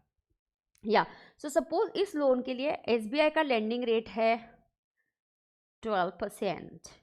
12% is the SBI lending rate. आपको तो 4% से मिला यार, तुमको कंसेशनल रेट ऑफ इंटरेस्ट मिला। हाँ, मेरे लोन जो एम्प्लॉयर से मिलते हैं ये दो प्रकार के हो सकते हैं। एक होता है इंटरेस्ट फ्री, म्हणजे free free free, no interest, zero interest. हाँ, दूसरा हो सकता है loan taken at concessional rate, loan taken at concessional rate. Exactly. So loan taken at concessional rate का ये एग्जाम्पल है कि ये 4% है. I have to compare benefit हुआ या नहीं. ये कॉमन मैन को भी पता चलता है, उसके लिए मुझे टैक्स पढ़ने की जरूरत नहीं है. कॉमन मैन को भी दिख रहा है यार ये 4% से मिल रहा है, बाहर 10 रेट है, कहीं 11 है, एसबीआई का लेंडिंग रेट 12 है, तो मेरा बेनिफिट हो गया. एग्जैक्टली. तो कितना बेनिफिट हुआ आपका? You have saved the interest and that is the benefit. तो 12% माइनस 4% म्हणजे 8%. इसको क्या हो गया? Is the benefit. So 8% on the in loan amount you have to calculate. अच्छा मैम, हाँ, you have to calculate this 8% on the loan amount. हाँ, पर ये कैसे कैलकुलेट करते हैं? जनरली हम बैंक को पेमेंट या इंटरेस्ट मंथली बेसिस पे देते हैं. तो ये जो 8% कैलकुलेट किया जाएगा हर महीने के आउटस्टैंडिंग लोन अमाउंट पे कैलकुलेट किया जाता है. Yes. So this 8% is calculated on outstanding monthly outstanding balance eight the end of the month. Exactly. Okay ma'am. तो हर महीने का अगर इंटरेस्ट आपका जो भी आप रीपे करोगे तो जो भी बैलेंस बचेगा at the end of the month उस पर आपको ये परक्विजिट कैलकुलेट करना पड़ेगा. Okay ma'am. Ma'am can I think of a situation where employer जो है ना, अब देखो कहाँ एक्सीडेंट्स कैसे होते हैं बच्चों के, दूसरों की गलती से सीखने का. अपनी गलती से सीखना महंगा पड़ेगा. It may cost you an attempt, है ना. सो एम्प्लॉयर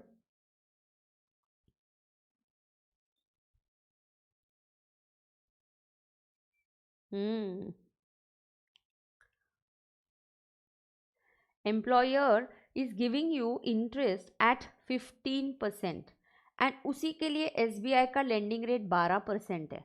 तो क्या मेरा फ़ायदा हुआ? ये देखो, ये सीखने के लिए फ़ायदा हुआ या नहीं ये कॉमन मैन भी बोलेगा बिना टैक्स जाने. या तो क्या इसमें फ़ायदा हुआ? नहीं नहीं मैम, इसमें कोई भी फ़ायदा नहीं हुआ, इसमें तो नुकसान हुआ. या अगर मैं एसबीआई से लेती तो मुझे 12% से मिलता. हाँ, एम्प्लॉयर मुझे 15 से दे रहा है तो क्यों लिया एम्प्लॉयर से? बैंक नहीं दे रही है ना, मेरा ट्रैक रिकॉर्ड अच्छा नहीं है, मैंने ना, मेरे पास सिक्योरिटी के लिए कुछ भी नहीं है और मुझे इमरजेंसी में पैसे चाहिए, बैंक के प्रोसेस में बहुत टाइम लगता है. आई सेड जाने दो, I am ready to pay more. Why will I take from employer और should I go to bank is my choice. उस पर हम एम्प्लॉय को हम नहीं बोल सकते यार तू ऐसे क्यों कर रहा है, उसने कर दिया ऐसा. एग्जैक्टली. उसने कर दिया ऐसा. हाँ, तो उसने ऐसा कर दिया बेटा, तो यहाँ पे परक्विजिट नहीं आएगा. There is no benefit means no perquisite. तो एग्जाम में ना आपका जो दिमाग है ना, लॉजिक ध्यान रखना, क्वेश्चन आप पे कंट्रोल करेगा तो गए काम से. You always have to be in control. Yes, having control is very very good.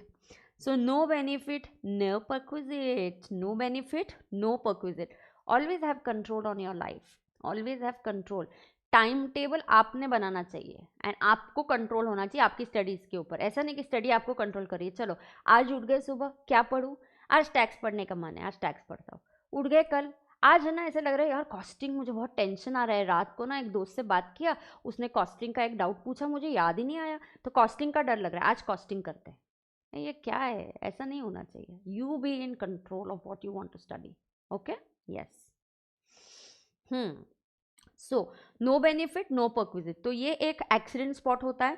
Fast track वाले बच्चे नोट कर सकते हैं. एम्प्लॉयर अगर इंटरेस्ट चार्ज कर रहा है 15%, SBI is 12%, then there is no benefit, there is no perquisite. Is that clear? Okay, done है क्या? हाँ, इसमें एक्सेप्शंस होता है. जी हाँ, एक्सेप्शंस ये होता है कि अगर आपको एम्प्लॉयर जो है, employer gives you a loan जिसका अमाउंट 20,000 के ऊपर नहीं है, जिसका अमाउंट 20,000 के ऊपर नहीं है, if the loan taken from employer does not exceed 20,000, then भले ही आपको फायदा मिले but the perquisite shall be exempt from tax. भले ही आपको फायदा मिले, the perquisite shall be exempt from tax. Exactly. तो अगर मैंने 10,000 का लोन लिया, 0% से दिया मुझे एम्प्लॉयर ने, ये अलग एग्जाम्पल है, एंड एसबीआई का लेंडिंग रेट है 12%. यार मेरा फायदा हुआ 12% का. एम्प्लॉयर चार्ज कर रहा है 0%, एसबीआई चार्ज कर रही है 12%, इंटरेस्ट फ्री लोन. हाँ, कितना फायदा हुआ? 12% का मैम. Okay, then what? हाँ, but it is not taxable. Some benefits are taxable, some benefits are not taxable. हाँ, तो पता है जो थर्ड कैटेगरी ऑफ एग्जाम्पशंस होती है ना, perquisites exam from tax, generally अलग से नहीं पढ़ाए जाते, उसमें एक हाथ दो ही एक्स्ट्रा होंगे। ये फर्स्ट और सेकंड कैटेगरी में ऑटोमेटिकली हम सीखते जाते हैं कि जैसे कि ये, अगर आप एम्प्लॉयर से लोन का अमाउंट 20,000 तक लेते हो अप टू 20,000, देन भले ही आपको फायदा मिले, the perquisite shall be exempt from tax. दूसरा, मैम अगर आप एम्प्लॉयर से लोन कितने भी अमाउंट का you take loan from the employer of any amount, but if it is for medical purposes, किसके लिए है, medical purposes के लिए, medical treatment के लिए, then the interest is not taxable, then it is a exempt perquisite, then the interest is not taxable, it is a exempt perquisite। बिल्कुल, फिर interest जो है ये टैक्सेबल नहीं होता, ये एक एग्जम्प्ट परक्विजिट होता है। ओके मैम, तो पहले यहाँ पे इसके एक्सेप्शंस देखो, एक्सेप्शंस। हाँ, तो पहले परक्विजिट कैलकुलेट कैसे किया जाता है, यहाँ पे बहुत क्लियरली बताया गया है।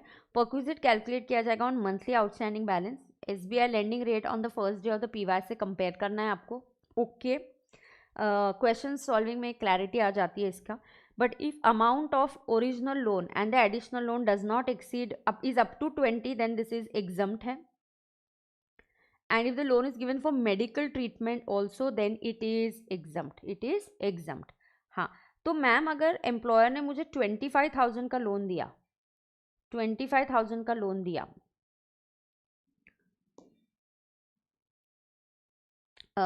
जो ये बच्चे हैं फास्ट ट्रैक स्टिकी नोट लेने का, sticky note, and you should note down this, see ये कैसे दिया, एक ये एग्जाम्पल 1 है स्टिकी नोट लेने का, हाँ, and you should note down these things.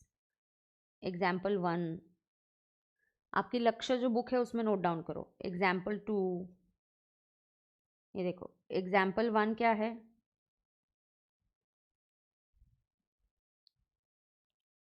ये एग्जाम्पल 2 है, और ये एग्जाम्पल 3 देती हूँ, अलग से लिख के देती हूँ। हाँ, एग्जाम्पल 2 लिखा, 1 2, एग्जाम्पल 3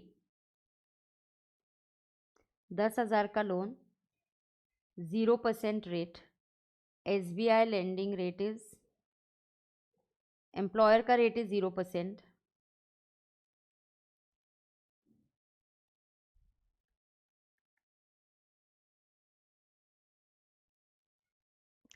नेमाल तू आज मार पीटने वाला मेरे से आज। Ma'am if the loan is given for treatment in private hospital and it be fully taxable, no no, ये इंटरेस्ट लोन की बात हो रही है, वहां पे खर्चा वो मेडिकल के इसमें जाएगा। नेमाल आज तू नो नेमाल, you are on a wrong track. SBI lending rate is 14%. This is a perquisite है but it is exempt. Example 3, क्यों, loan up to 20,000 is exempt. Example 3, so sticky note लेना है, एग्जाम्पल 1, एग्जाम्पल 2, एग्जाम्पल 3 नोट करना है। और मोहम्मद साहब क्या बोल रहे हैं, मैम अगर एम्प्लॉयर 5% से लोन प्रोवाइड कर रहा है और वो SBI परसेंटेज से कम है बट एग्रीगेट में, हाँ अयो, ये एग्जाम्पल 3 देखना मोहम्मद। हाँ, यहाँ बेनिफिट मिला मुझे, I got a benefit and मुझे फ़ायदा हुआ, benefit of 14%, but exempt perquisite, benefit मिला but it is a exempt perquisite.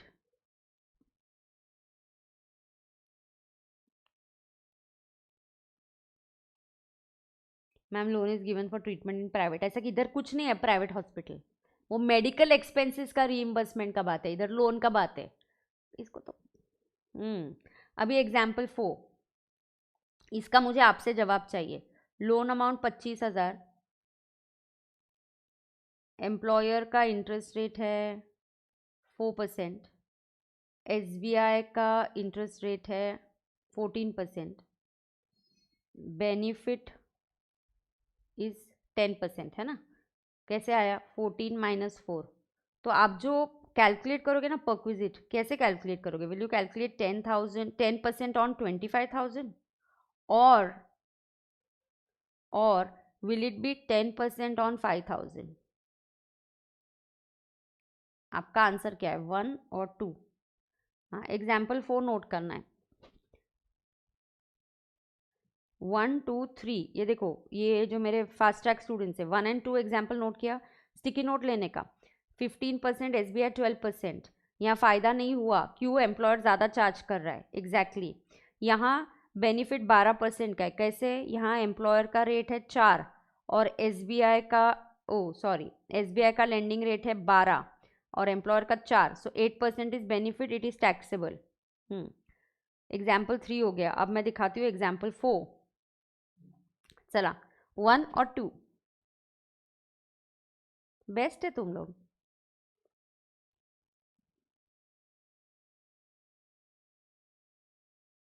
Yes, मैं लेक्चर प्राइवेट करूंगी। यस, ये डिसाइडेड है ऑलरेडी, लेक्चर प्राइवेट ही होगा। आकर्ष कितनी बार टाइप करेगा? यप, तो once it crosses 20 entire is taxable. So once it crosses 20 entire is taxable. हाँ, तो ऐसा नहीं कि 20,000 तक एग्जम्प्ट है तो 20 माइनस करो, no, up to 20 exempt. Once it crosses 20 it is going to be fully taxable. Correct. So perquisite will be 10% on 25,000 loan का amount. This is the loan का amount. So how much interest did you save? या so 2,500 is your perquisite. आपने 2,500 save किया, 2,500 आपका perquisite है। हाँ, तो ऐसे आते हैं कि अप टू 20,000 है तो एग्जम्प्ट है। एम्प्लॉयर का और SBI लेंडिंग रेट कंपेयर करो, देखो फायदा है क्या। हाँ, डन। एग्जाम्पल 4 किसी को नोट करना है तो आप कर सकते हो, या एग्जाम्पल 4 आपको भी नोट करना है तो आप नोट कर सकते हो। So I can go ahead.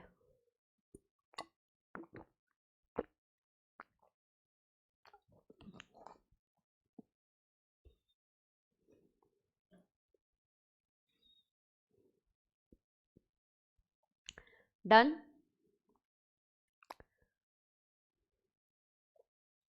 जो कुछ बच्चे अभी ज्वाइन हुए रहेंगे तो आप फटाफट बैक जाके थोड़ा सा प्लेबैक टाइम स्पीड बढ़ा के आप लेक्चर देख लो। हाँ, ख़त्म होते ही आधे घंटे में वो प्राइवेट हो जाता है। मेरे इस पे दिखता है ना डैशबोर्ड पे, यूट्यूब के चैनल पे, तो मैं कर देती हूँ। अब यहाँ पे यस, हिंट यहाँ पे लिखो, compare SBI lending rate with employer's lending rate to find benefit. Compare SBI lending rate with employer's lending rate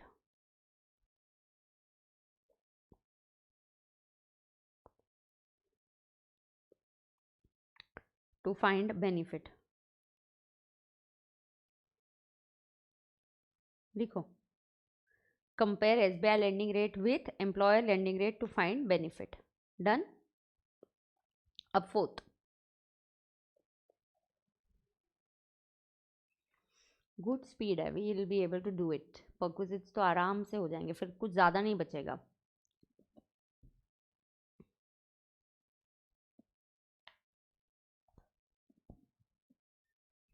if interest credited to RPF above 9.5% is taxable, तो मैम 2.5% टैक्सेबल की 12%। संस्कार, ये देख इधर का एग्जाम्पल लिख। अयो बेटा, तू ये लिख बेटा, अय संस्कार, ये लिख के ले बेटा तू। हाँ, संस्कार डाउट पूछ रहा है, मज्जा है मज्जा। ऐसा संस्कार तू पूछ रहा है मेरे को? अयो, मैं ज़्यादा ऊपर चले गए क्या? ये देख, ये एग्जाम्पल।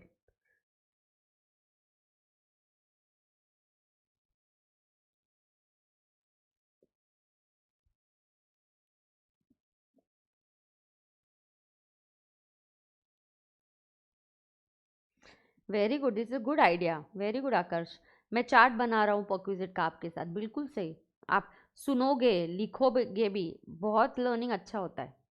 राइटिंग से 2 बार होता है, जोर से बोलने से भी आप बोलते भी हो, सुनते भी हो, तो आप सुन भी रहे हो, आप लिख भी रहे हो। Very good Sanskar, I hope your doubt is clear.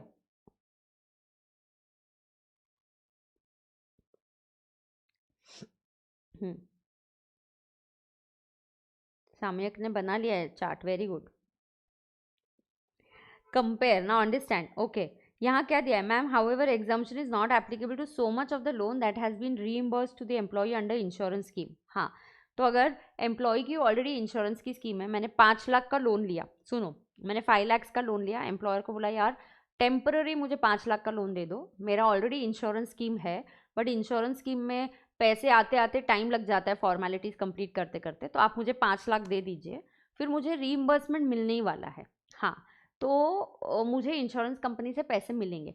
तो अगर आपने इंश्योरेंस कंपनी से भी पैसे आ गए तो आपने क्या करना चाहिए, तुरंत एम्प्लॉयर को वापस कर देना चाहिए। यस, तुरंत अपने एम्प्लॉयर को वापस कर देना चाहिए। हाँ, तो then there will be no problem.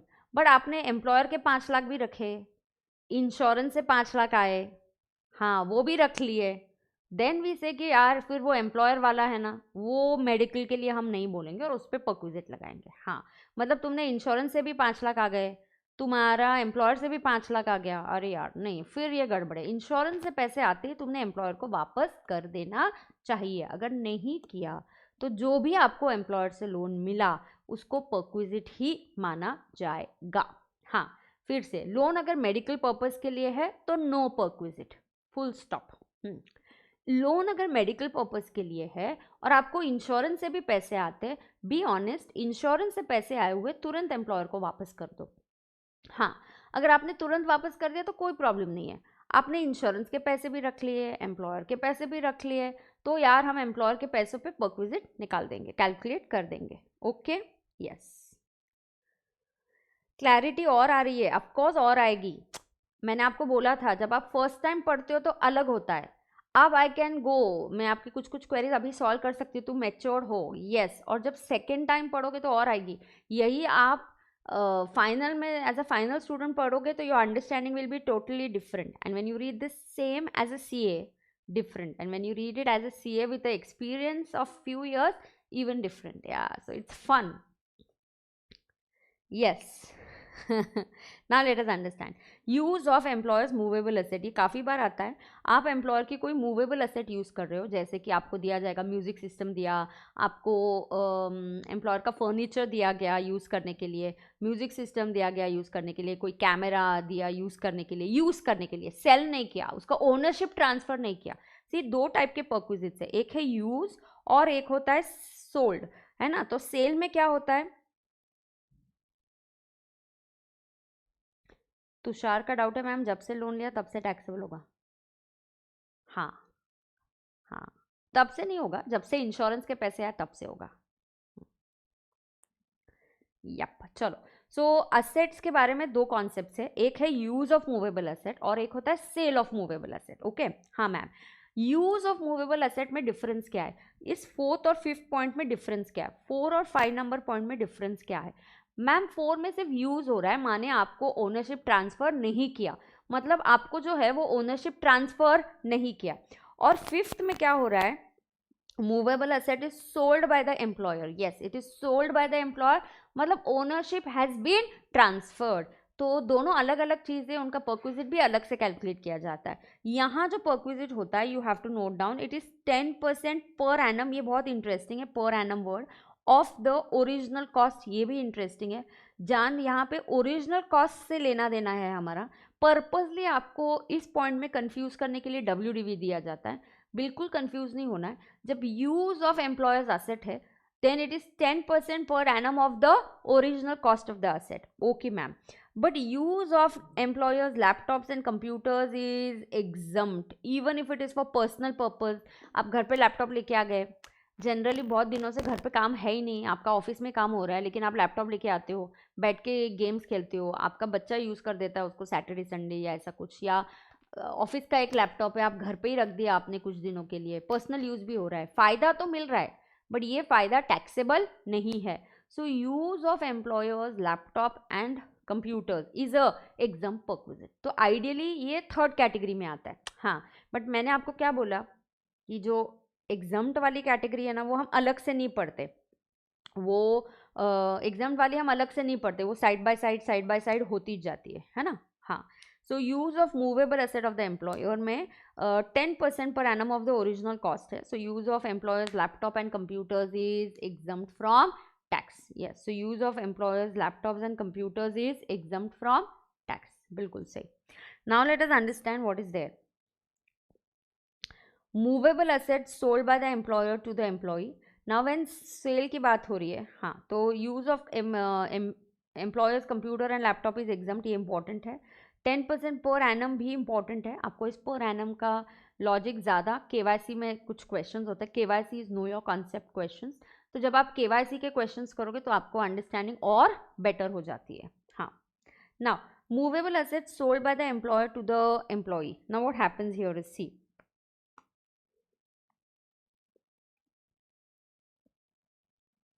movable assets are sold by the employer to the employee.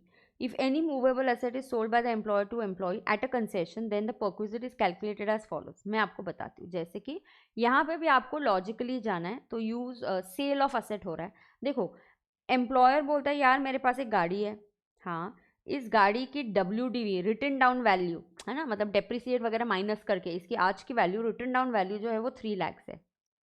तो ये बेचनी है. I want to sell it. Okay, मुझे सेल करना है. तो आई टेल द एम्प्लॉई, तू एक काम करना, ये गाड़ी का OLX पे डाल दे, या कुछ 20 कार्स, अलग अलग आजकल ऐप्स है, अलग अलग वेबसाइट्स है. तो आप उसको बोलते हो यार ये कार मुझे बेचनी है, इसकी WDV एक्सपेक्टेड प्राइस 3 लाख वगैरह तू डाल दे. तो एम्प्लॉय बोलता है बॉस एक request, can you give this car to me, can I buy it. So he says अरे यू वांटेड अ कार, अरे good, so buy it, I have no problem. अगर तू खरीद रहा है तो I will sell it to you for 2,50,000. हाँ, तो 2.5 लाख दे दूंगा यार. तू अपना ही है, घर का ही है आदमी, तो तेरे को 2.5 लाख में दे दूंगा. तो एम्प्लॉय को फ़ायदा हुआ क्या इसमें? Did employee get benefit? Yes ma'am. उसको 3 लाख की गाड़ी है ना. तो सवाल है डिड एम्प्लॉय गेट बेनिफिट, है ना. तो ये एग्जाम्पल है. सो एग्जाम्पल लिख सकते हो कि employer's car is there whose WDV is this, but he sold it to the employee. Yeah, and he sold it to the employee for 2,50,000. So did employee get a benefit? Yeah, 3 lakh की car उसको 2.5 लाख में मिल गई, तो उसका benefit is equal to 50,000. तो उसको कितना benefit मिलेगा? 50,000. Yes, so 50,000 is the benefit that he will be getting. So 50,000 ये एक उसके लिए बेनिफिट होगा. एग्जैक्टली. बट ऐसा है कि एम्प्लॉयर बहुत खड़ूस है. कभी कभी मिलते हैं खड़ूस प्रिंसिपल, खड़ूस एम्प्लॉयर. कभी भी you should be prepared for everything. You never know, your boss may not give you a leave. I had in articleship, my principal was good, but एक सीनियर था जो हमें आर्टिकल्स को हैंडल करता था. छुट्टी के लिए, स्टडी लीव के लिए बहुत परेशान किया था हमको. मेरी BCom की भी exam plus inter, then I decided to skip BCom. तो ऐसा होता है कभी कभी, यू नो. तो स्टडी लीव के लिए मुझे बहुत हमें झगड़ा करना पड़ता था.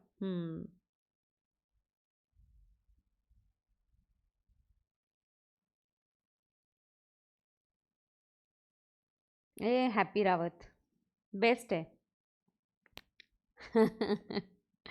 नाउ मैम, अगर एम्प्लॉयर की जो कार है, कार ऑफ एम्प्लॉयर, आपके पास आऊँगा, ठीक है. कार ऑफ एम्प्लॉयर आर्टिकल बन के आएगा, ठीक है. कार एम्प्लॉयर की है, WDV उसकी 3 लाख है. वो बोलता है यार तुझे खरीदनी है, I will sell it for 325. हाँ, क्यों? नहीं नहीं, बहुत अच्छी मेंटेन्ड है, सर्विसिंग कराई है टाइम टू टाइम, रनिंग बहुत कम है. तुम्हें ठीक लग रहा है तो ले लो, तुम्हें ठीक नहीं लग रहा है तो मत ले लो. हाँ, सो तुम्हें ठीक लग रहा है तो ले लो, ठीक नहीं लग रहा है तो मत ले लो. यार एम्प्लॉय बोलेगा did employee get a benefit? No. तो ना परक्विजिट बहुत लॉजिकल है. Yeah you have to understand the logic. Did employee get benefit? And the answer is no. No benefit, no perquisite. यार उसने 25,000 ज़्यादा दे दिए, बट वो बोला जाने दो ना, नेम नोन पर्सन है, ओनर नोन है, हम किसकी गाड़ी खरीदेंगे, वो कैसे मेंटेन्ड है, कैसे नहीं मेंटेन्ड है पता नहीं, 25 एक्स्ट्रा तो एक्स्ट्रा, मुझे चलेगा. सो यहाँ no benefit, no perquisite. Yes, so this is example 1 and this is example 2. So we'll wait for the fast tag students for them to note it down. So ये sale होता है. हाँ, इसमें अभी बेस्ट क्या है, ये तो है बहुत इजी मैम. हाँ, एग्जाम में क्या होता है पता है क्या? तो यहाँ आपने परक्विजिट कैसे निकाला?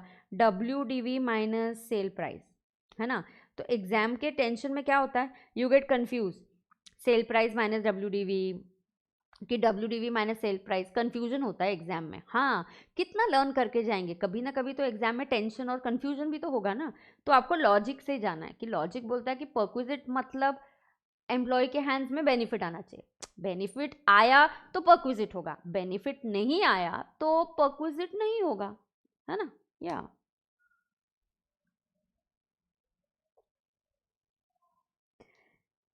मैम एम्प्लॉयर का कैपिटल गेन आ सकता है, यस निखिल। शॉर्ट टर्म आएगा ना, शॉर्ट टर्म, उसका ब्लॉक खत्म हो गया तो आएगा निखिल। कार उसके लिए अगर डेप्रिसिएबल एसेट है तो ब्लॉक ऑफ एसेट्स के हिसाब से आएगा। पर्सनल उसकी कार होगी तो it's not a capital asset. Nikhil बोल रहा है मैम एम्प्लॉयर के व्यू पॉइंट से कैपिटल गेन आएगा क्या। I like this. See, so employer बोलेगा यार अगर कार मेरा बिजनेस पर्पज के लिए यूज हो रहा है, उस पर तुमने डेप्रिसिएशन लिया है, so it becomes a depreciable asset, तो ब्लॉक खत्म होने पे कैपिटल गेन आएगा, वो ब्लॉक ऑफ एसेट। या अगर वो पर्सनल यूज के लिए है तो personal car, personal movable effects is not a capital asset. मज्जा इसमें है। अब WDV calculate, you have to calculate WDV, yes, कभी कभी आपको WDV कैलकुलेट करना पड़ता है। और WDV होता क्या है, कॉस्ट माइनस डेप्रिसिएशन, और WDV होता क्या है, कॉस्ट माइनस डेप्रिसिएशन। तो यार डेप्रिसिएशन कैसे कैलकुलेट करें, so what will be the method of calculating depreciation. हाँ, तो ये WDV कभी कभी रेडीमेड दिया जाएगा, कभी कभी एग्जाम में रेडीमेड नहीं दिया जाएगा, यस। सो प्लीज अंडरस्टैंड, हम सीख रहे हैं perquisites taxable in the hands of all employees, then perquisites taxable in the hands of only specified employees, and then perquisites exempt from tax. Oy, takatak, chakachak. I'll just take a water break.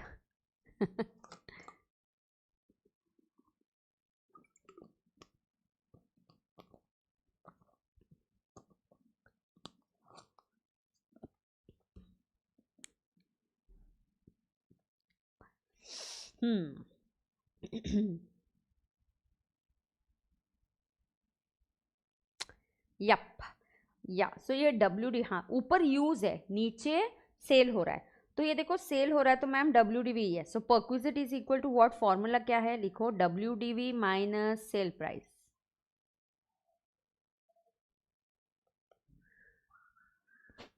5 minutes break चाहिए, रुको अभी नहीं, मैं देती हूँ break, I will give you break.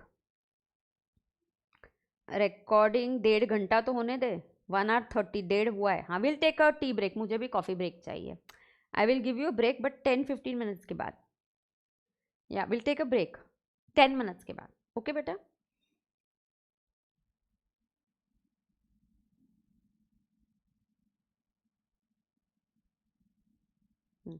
Now let us understand WDV minus sale price, okay. So perquisite is equal to WDV minus sale price. यहाँ क्या होता है, अभी हिंट क्या है देखो, हिंट ये है compare WDV and sale price to find out the benefit. Compare करो और देखो बेनिफिट है या नहीं। हाँ, so compare WDV and sale price to find out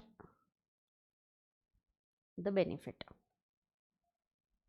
हाँ, बेनिफिट है या नहीं ये फाइंड आउट करने के लिए,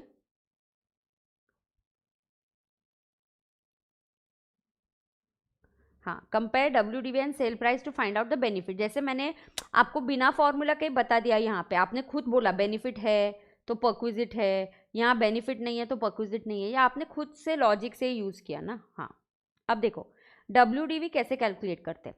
अगर इलेक्ट्रॉनिक्स और कंप्यूटर्स है, 6 पॉइंट करा के देन आई विल स्टॉप, तो उसके बाद वाले स्टॉप मतलब टेक अ ब्रेक, यहाँ पे हम लोग ब्रेक ले लेंगे। मुझे भी कॉफ़ी पीनी है। हाँ, चलो WDV is calculated as follows. पहले अगर इलेक्ट्रॉनिक आइटम्स और कंप्यूटर्स है, द बेस्ट थिंग इज, यहाँ पे जो बच्चे गलती करते हैं ना कि इलेक्ट्रॉनिक आइटम्स और कंप्यूटर्स जो होते हैं ना, यहाँ पे ये नहीं होता, क्या बोलते हैं अपन, हाँ यहाँ पे वो वाइट गुड्स, घर पे जो माइक्रोवेव फ्रिज ये होते हैं ना, ये नहीं यूज़ किए जाते यहाँ पे, वो इस कैटेगरी में आते हैं। तो white goods like house hold appliances, washing machine, microwave, this come in the category of others, ये ध्यान में रखना है। यहाँ होता है, नोबिता क्या हो गया, ए भारती, ओके लिखना पड़ेगा, काट डालूं क्या तेरे को। यहाँ 50%, 20%, 10%। WDV मेथड, WDV सिर्फ अदर्स में SLM मेथड होता है। The best is you have to calculate depreciation for completed number of years, so you have to calculate depreciation for completed number of years, correct, that is what is important. तो यहाँ बच्चे कभी कभी ना confuse होते हैं कि depreciation के रेट जो PGBP में है, आइयो that is under section 32।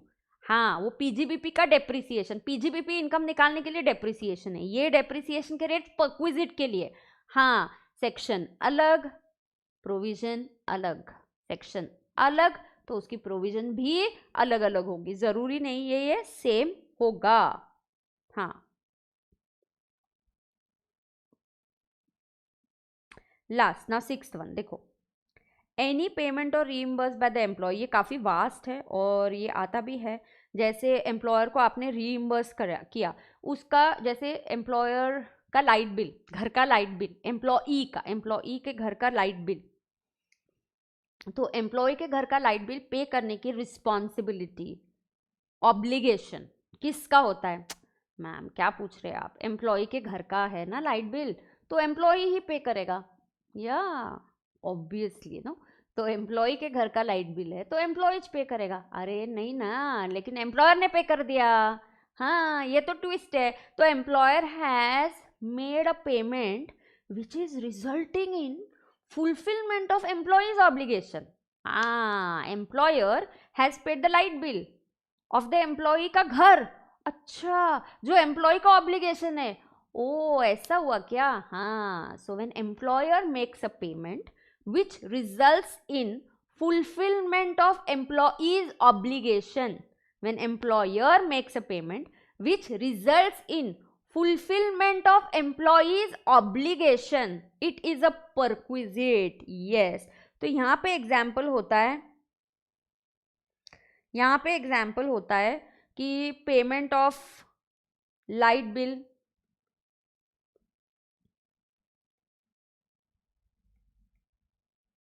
Payment of light bill of employees residence, कुछ भी आ सकता है यहाँ पे। हाँ, बहुत सी चीज़ें यहाँ पे कवर हो सकती है, this is infinite examples for this. या बच्चों की स्कूल फीस पे करना, अरे मैंने बच्चों को डाला है किसी स्कूल में बट माय एम्प्लॉयर बोलता कि नहीं नहीं मैं रीइम्बर्स कराता हूँ। अब देखो ये डिफरेंस समझो, मैं तुम्हारे बच्चों की स्कूल फीस पे करता हूँ, ये फैसिलिटी है, ये एक परक्विजिट है, बट मैं तुमको मंथली अलाउंस दे दूंगा, एक एजुकेशन अलाउंस फिक्स्ड कैश में, ये अलाउंस है। अलाउंस के बाद में अलाउंस का नाम होता है, अलाउंस बोला जाता है। एजुकेशन अलाउंस के लिए अलग रूल है। हाँ, ये स्कूल फीस बच्चों की रीइंबर्स कराई तो ये परक्विजिट और ये फुल्ली टैक्सेबल। वो अलाउंस मिला तो 100 rupees per month per child, maximum 2 children का एग्जम्पशन। हाँ, बच्चों की स्कूल फीस रीइंबर्स कराई तो ऑब्लिगेशन, फुल्ली टैक्सेबल, मज्जा। Yes, take this. Did you note this down? So we'll take a break here. कितना ब्रेक लेना पसंद करेंगे आप? या टेलीफोन एक्सपेंसेस का रीइंबर्समेंट ऑब्लिगेशन होता है Mohammed, but this is a wrong example. क्यों, उसको बताओ, ये रॉन्ग एग्जाम्पल क्यों है? आदित्य देख कैसा बोलता है, बच्चे तुम्हारे खर्चे हमारे। हाँ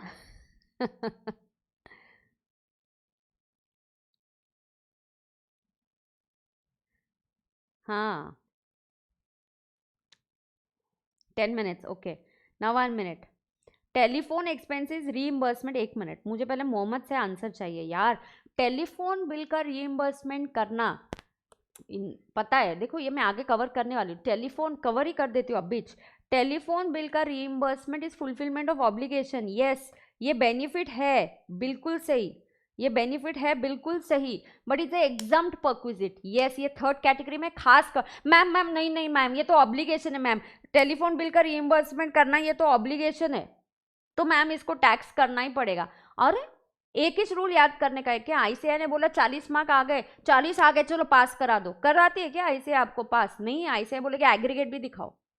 तो सारे रूल्स ध्यान में रखो, तो भले ही टेलीफोन बिल का रीइंबर्समेंट करना एक ऑब्लिगेशन बनता हो, but it is a perquisite which is exempt from tax, yes. So fast track students पहले हेडलाइंस लिखेंगे। फास्ट ट्रैक स्टूडेंट्स हेडलाइन लिखेंगे, reimbursement of telephone bills is a perquisite exempt from tax. Reimbursement of telephone bills is a perquisite exempt from tax. Reimbursement of telephone bills is a perquisite exempt from tax.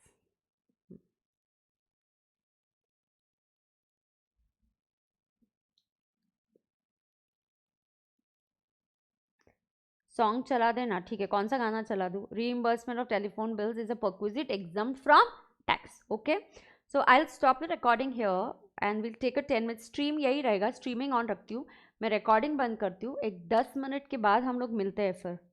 या telephone की जगह mobile bill भी हो सकता है. हाँ कृति, बिल्कुल सही. टेलीफोन मतलब मोबाइल यार, टेलीफोन के इसमें मोबाइल भी आएगा ही ना बेटा, मत जा. हाँ, तो चलो लेट्स टेक अ ब्रेक. मैं अभी गाना वाना सिलेक्ट नहीं करती यार, हाँ उस वही टाइम चला जाएगा फिर. सो रिकॉर्डिंग इज फिर भी 1 hour 30 minutes ही हुआ. 1.5 घंटे में हमने काफ़ी कवर कर लिया